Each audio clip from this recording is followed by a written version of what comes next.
कि आपके साथ जो अत्याचार और अन्याय हो रहा है उस अत्याचार और अन्याय को समाप्त। खबर है दंतेवाड़ा से। न जल बचेगा न जंगल, सब कुछ अपने दोस्तों को बेच देगी भाजपा।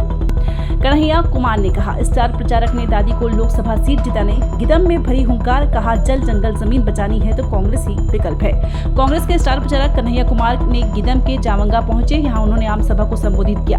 कहा कि आदिवासियों को जल जंगल जमीन बचानी है तो कांग्रेस को वोट करे। वंचितों और गरीबों के लिए भाजपा कुछ करने वाली नहीं है। ये पार्टी सिर्फ शोषण कर सकती है।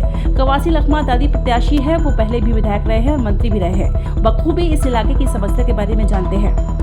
एनएमडीसी का मुद्दा हो तो तेंदुपत्ता का रेट देने की बात हो, तो इस इलाके में शिक्षा देने की बात हो, स्वास्थ्य की बात हो, या इन मुद्दों को विधानसभा में उठाते रहे हैं। कवासी लखमा जल जंगल जमीन की लड़ाई लड़ रहे हैं, इसलिए उन्हें वोट करें, नहीं तो भाजपा न पहाड़ बचने देगी न ही नाला। जिस तरह से खदानों को बेचा जा रहा है, बस्तर के आदिवासी से छुपा नहीं है। प्रधानमंत्री खदानों को अपने दोस्तों को बेच रहे हैं। नकली ग्राम सभा करवाकर प्रधानमंत्री खदानों को अपने दोस्त को बेच रहे हैं। ऐसे मुद्दों को उठाने के लिए कवासी लखमा जैसी मजबूत आवाज को दिल्ली में होने की बेहद जरूरत है, इसलिए आज मैं उनका समर्थन में आया हूँ। इंडिया ब्लॉक को लगातार समर्थन मिल रहा है। मोदी सरकार महंगाई कम करने और रोजगार आगे बढ़ाइए। इस बार कांग्रेस पार्टी 5 न्याय की बात कर रही है। कितने न्याय की? और वो 5 न्याय है जिसमें हम कह रहे हैं कि किसानों को न्याय देना पड़ेगा, हम कह रहे हैं महिलाओं को न्याय देना पड़ेगा, युवाओं को न्याय देना पड़ेगा, मजदूरों को न्याय देना पड़ेगा।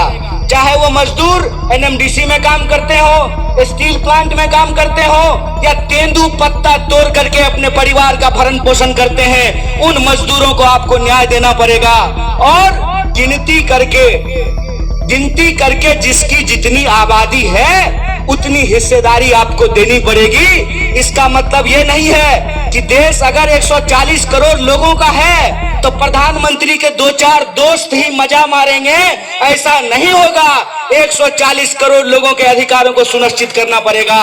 उन पसीने की कमाई से, आपके टैक्स के पैसे से जब हमने डॉक्टरेट की डिग्री ली है तो आज समझ में आता है कि इसका क्या मतलब होता है। जंगल छोड़ब नहीं, जमीन छोड़ब नहीं, माय माटी छोड़ब नहीं, लड़ाई छोड़ब नहीं। इसका मतलब क्या होता है?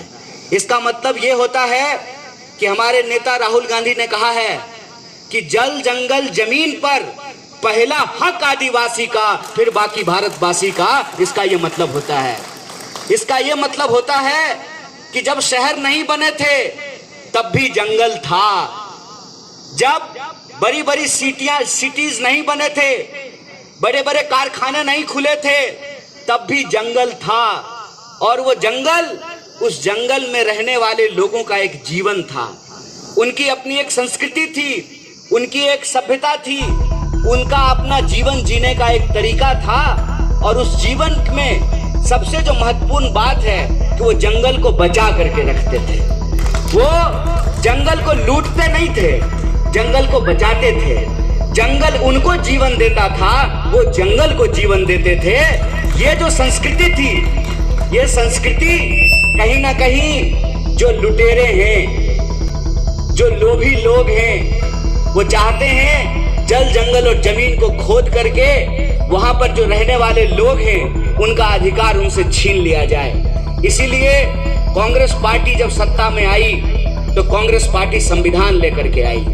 कांग्रेस पार्टी ने संविधान के माध्यम से ये तय किया कि जो लोग रायपुर में रहते हैं, बिलासपुर में रहते हैं, उनका भी वोट एक होगा, और जो लोग दंतेवाड़ा में रहते हैं, बस्तर में रहते हैं, उनका भी वोट एक होगा। ये इस देश के संविधान ने तय किया।